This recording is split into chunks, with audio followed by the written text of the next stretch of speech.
নমস্কার বন্ধুরা, পরমপিতা শিবের চ্যানেলে আপনাদের স্বাগত। চলে এসেছি নতুন পর্ব নিয়ে।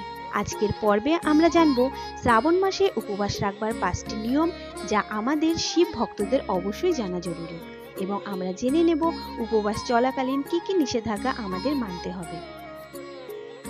বাংলা পঞ্জিকা অনুসারে এই বছর শ্রাবণ মাস শুরু হয়েছে 17 জুলাই বুধবার। শিবের প্রিয় মাস শ্রাবণ মাস। শ্রাবণে শিবের নামে উপবাস রাখেন শিব ভক্তরা। তবে এমন কিছু নিষেধাজ্ঞা রয়েছে যা আমাদের শিব ভক্তদের জানা জরুরি। আমরা নিজেদের অজান্তেই এমন কিছু কাজ করি যা ভগবান শিব একেবারেই পছন্দ করেন না। চলুন জেনে নিই 5টি সহজ কাজ যা উপবাস চলাকালীন আমাদের করা উচিত নয়। তার আগে বন্ধুরা, আমাদের ভিডিও যদি আপনাদের ভালো লাগে তবে অবশ্যই সাবস্ক্রাইব করবেন, আর সবার প্রথমে ভিডিও আপডেট পেতে পাশে থাকা বেল আইকনটি অবশ্যই প্রেস করবেন। হিন্দু ধর্মে শ্রাবণ মাস অত্যন্ত মহত্বপূর্ণ। শ্রাবণ মাস ভগবান শিবের অত্যন্ত প্রিয় মাস, তাই শিব ভক্তদের কাছে শ্রাবণ মাসের বিশেষ গুরুত্ব রয়েছে। এই মাসে মহাদেব ও পার্বতীর আরাধনা করলে পরম আশীর্বাদ লাভ করা সম্ভব হয়। বাংলা ক্যালেন্ডার হিসেবে এই বছর শ্রাবণ মাস শুরু হয়েছে 17 জুলাই বুধবার। তবে বৈদিক পঞ্জিকা অনুসারে আগামী 22 জুলাই গুরু পূর্ণিমার পরের দিন থেকে শ্রাবণ মাস শুরু হবে। চলুন জেনে নিই শ্রাবণ মাসে উপবাস চলাকালীন কি কি নিষেধাজ্ঞা আমাদের মানতে হবে। প্রথমত, শিবলিঙ্গে প্রদক্ষিণ করবেন না। অনেকেই উপবাস চলাকালীন শিবলিঙ্গ প্রদক্ষিণ করেন ভগবান শিবকে প্রসন্ন করবার জন্য। শ্রাবণে উপবাস থেকে শিব পুজো তো করবেন, কিন্তু শিবলিঙ্গ প্রদক্ষিণ করবেন না। মহাদেব তাকে প্রদক্ষিণ করা একেবারেই পছন্দ করেন না, তাই শিবলিঙ্গ বা মহাদেবের মূর্তিকে ভুলেও প্রদক্ষিণ করবেন না।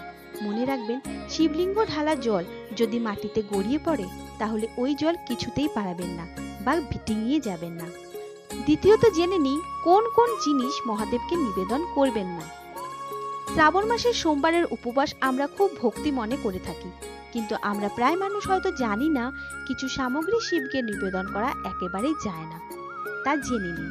শঙ্খ থেকে জল শিবলিঙ্গে ঢালবেন না। শিবলিঙ্গে ভুলেও তুলসী পাতা দেবেন না। এছাড়া মনে রাখবেন, শিবলিঙ্গে সিঁদুরের প্রলেপ দিতে নেই, বরং চন্দনের তিলক লাগাতে পারেন।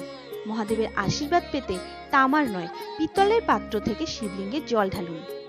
তৃতীয়ত, সোমবার ভুলেও বেলপাতা ছিঁড়বেন না। সোমবার হলো মহাদেবের প্রিয় দিন, তাই শ্রাবণ মাসের সোমবারগুলি শিব পুজোর জন্য বিশেষ গুরুত্বপূর্ণ। বেলপাতা মহাদেবের অত্যন্ত প্রিয়। বেলপাতা ছাড়া মহাদেবের পূজা অসম্পূর্ণ। মহাদেবের আরাধনায় বেলপাতা জরুরি হলেও সোমবার ভুলেও বেলপাতা ছিঁড়বেন না। আপনি সোমবার পুজো করলে আগের দিন বেলপাতা সংগ্রহ করে রাখুন।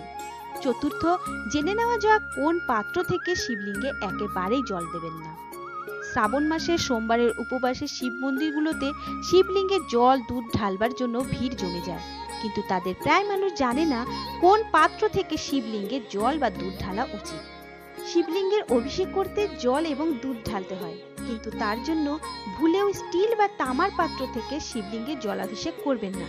কেবলমাত্র পেতলের পাত্র থেকে শিবলিঙ্গে জল ঢালুন। পঞ্চমত, শ্রাবণের উপবাসে কি খাবেন না। আপনি যদি শ্রাবণ মাসে মহাদেবের উপবাস রাখেন তাহলে উপবাসের সময় ভুলেও দুধ খাবেন না। শ্রাবণ মাসে মহাদেবকে দুধ নিবেদন করুন, শিবলিঙ্গের দুধ ঢালুন। শ্রাবণ মাসে শিবলিঙ্গের দুধ ঢালবার ফলে আপনার কোষ্ঠী থেকে চন্দ্রদোষ দূর হবে এবং মনের অশান্তি কমবে।